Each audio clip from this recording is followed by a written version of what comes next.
Hey everyone, welcome back to the Austin Lindsay channel.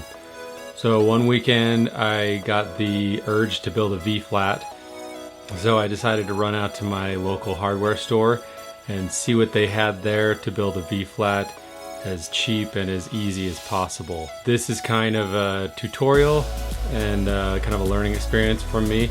It's the first one I've ever built, so I'm just going to kind of give you some tips and tricks on things I learned, what I did, what I wouldn't do again. Maybe it'll give you some ideas on how to build one of your own.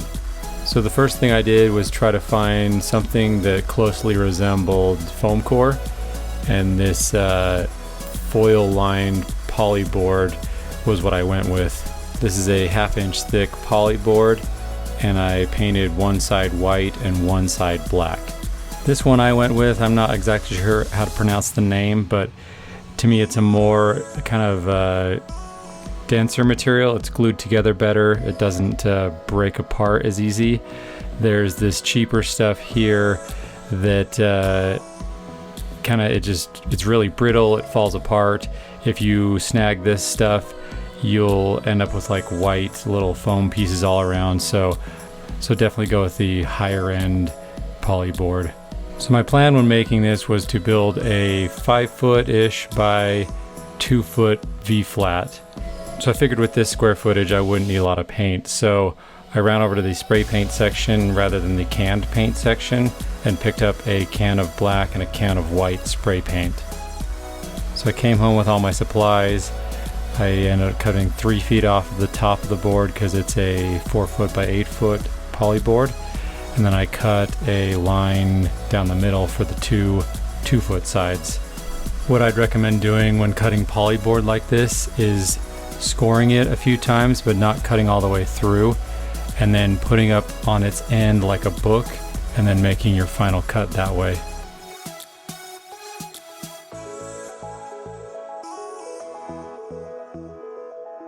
Once I got all the pieces cut, I ended up putting tape around the outside edges. This step isn't absolutely necessary, but to me I thought it made it look more nice and tidy, and it made the edges a little more durable.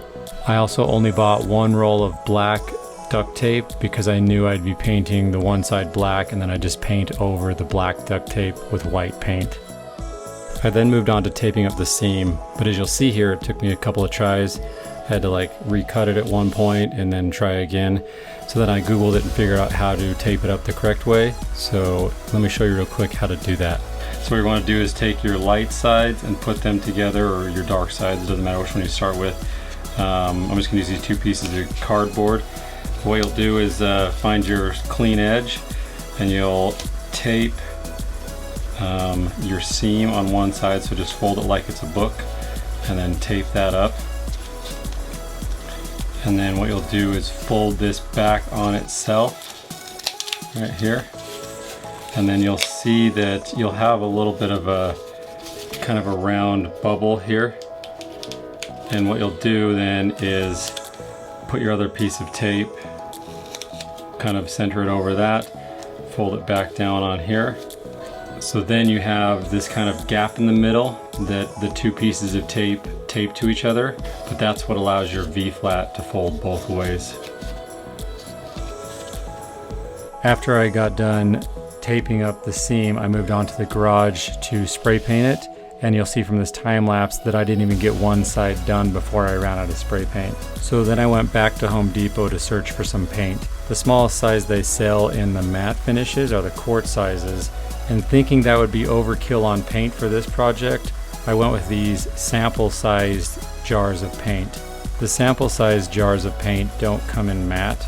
They all have a tiny bit of sheen to them, which works really good for the white side, but not as great for the black side. But if I were to do it again, I would definitely go and purchase the quart size that has the matte finish to it.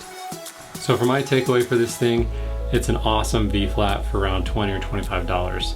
So what I'm looking for in a V-flat mostly is for bounce. So this thing gives me a good area to bounce from and to have negative fill. And I can fold it up and put it in my car, and it's small enough I can carry it with me. If I were doing this again, I would find thinner poly board or foam core.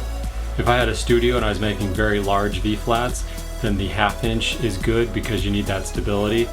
For the smaller size that I made, I don't need as much stability, so a 1/4 inch thickness would work. The 1/2 inch thickness is just a little bit bulky for this size. I also wouldn't buy spray paint, and I also wouldn't buy the sample paints because they just aren't what you need. If you're gonna paint it, then I would definitely go and spend the extra money and probably have extra leftover paint and buy the matte paint in black and white. And also I would buy white duct tape and black duct tape, because I've noticed that the paint will kind of come off of the tape a little bit, so having matching paint to tape color is very handy.